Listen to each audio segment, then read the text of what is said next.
বাংলাদেশ ইন্ডিয়াতে চাকরি পেতে অনেক কষ্ট।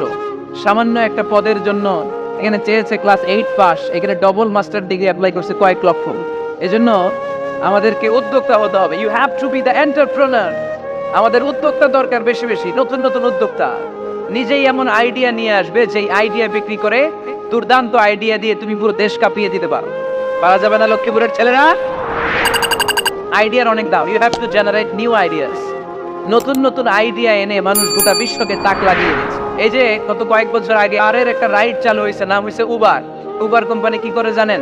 নিজেদের ব্যবসা নাই, পুঁজি নাই, পাত্তি নাই, অফিস নাই, কিচ্ছু নাই, কোটি কোটি টাকা হাতায় নিচ্ছে। Just idea, just they are generating new ideas. নতুন নতুন আইডিয়া দিয়ে গোটা বিশ্ব কাঁপিয়ে নিয়েছে একটা মোবাইল অ্যাপসের মাধ্যমে। ইউনাইটেড স্টেটস অফ আমেরিকার একটা স্টেট আছে সান ফ্রান্সিসকো, ওইখান থেকে শুরু করছে। 775টা সিটিতে ওদের অপারেশন আছে। বাংলাদেশে ঢাকাতেও আছে, আমি মালয়েশিয়াতে থাকি, ওখানেও আছে, ওখানেও আমরা চলি। রকমারি.com নাম শুনছো? বিক্রয়.com নাম শুনছো? ঘরে বসে বসে কোটি কোটি টাকা হাতিয়ে নিচ্ছে তারা। Just they are selling their ideas. যেহেতু আমাদের চাকরি কম, ওই চাকরির বাজারে আমরা লাইন দিতে চাই না।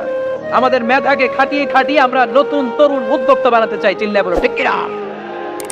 উদ্যোক্তা যত বাড়বে ততই দেশের কল্যাণ হবে। মানুষ তাদের আইডিয়াকে কাজে লাগিয়ে গোটা বিশ্বকে তাক লাগিয়ে নিচ্ছে।